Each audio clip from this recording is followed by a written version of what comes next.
എന്നാലും എൻ്റെ അപ്പ, ഈ പേരുകൊണ്ടല്ലാതെ നിന്നെ വിളിപ്പാൻ എൻ്റെ ഹൃദയം സമ്മതിക്കുന്നില്ല. വിശുദ്ധ ചാവറപിതാവിൻ്റെ ഹൃദയത്തിൽ നിന്ന് ഉതിർന്നതായി ധ്യാനസല്ലാപങ്ങളിൽ നാം കാണുന്ന വാക്കുകളാണിവ. ഹൃദയത്തിൻ്റെ ഭാഷ. അപ്പനോടുള്ള സ്നേഹം ഹൃദയത്തിൽ പതിച്ചുറപ്പിക്കപ്പെട്ട ഒരു വ്യക്തിക്ക് മാത്രമേ ഇങ്ങനെ പറയാൻ കഴിയൂ. ഈ വാക്കുകളിലെ ഒരു സവിശേഷത ചൂണ്ടിക്കാണിക്കാം.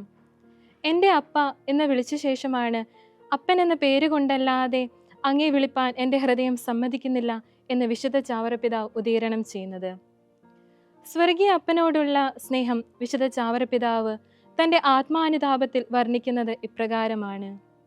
മമ പിതാവു നീയേ, ഭാഗ്യവും എനിക്കു നീ, മംഗളം നീ എന്നെ, മറ്റെന്തു ഗുണം നാഥ.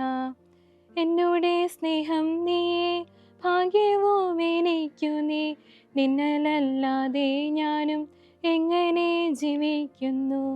ശ്വാസവും എനിക്കു നീ, യാവന പാനീയം നീ, ആശ്വാസം നിന്നേലല്ലാതെ എവിടെ എനിക്കയോ.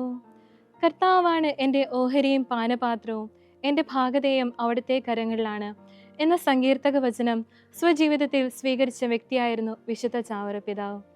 മാതാപിതാക്കളുടെയും കൂടപ്പിറപ്പിൻ്റെയും വേർപാടിലും മാനാനം പള്ളി പണിയുന്ന സമയത്തും സന്യാസ സമൂഹങ്ങളുടെ സ്ഥാപനത്തോടനുബന്ധിച്ചും റോക്കോ ശീഷ്മ കേരള കത്തോലിക്ക സഭയെ ഉലച്ചതും തുടങ്ങിയ ഒട്ടനവധി പ്രശ്നങ്ങളുടെ നടുവിലും ആ പുണ്യപിതാവിന് ശാന്തനായിരിക്കാൻ സാധിച്ചത് ആബാ പിതാവ് എപ്പോഴും തൻ്റെ കൂടെയുണ്ട് എന്നും താൻ അവിടുത്തെ മകനാണെന്നുമുള്ള ബോധ്യം ഉണ്ടായിരുന്നത് കൊണ്ടാണ്. നമ്മുടെ ജീവിതത്തിലും ഉത്തരങ്ങൾ കിട്ടാത്ത ചോദ്യങ്ങൾ ഉയരുമ്പോഴും പ്രശ്നങ്ങളും പ്രതിസന്ധികളും വിശ്വാസത്തെ അന്ധകാരത്തിൽ ആഴ്ത്തുമ്പോഴും സഹനങ്ങൾ പ്രത്യാശയെ ഞെരുക്കുമ്പോഴും ഹൃദയത്തിൽ സ്നേഹത്തിൻ്റെ ഉറവകൾ വറ്റുമ്പോഴും നമുക്കും വിശുദ്ധ ചാവറപിതാവിനെ പോലെ ഏറ്റുപറയാം. കർത്താവാണ് എൻ്റെ ഓഹരിയും പാനപാത്രവും, എൻ്റെ ഭാഗതയും അവിടുത്തെ കരങ്ങളിലാണ്.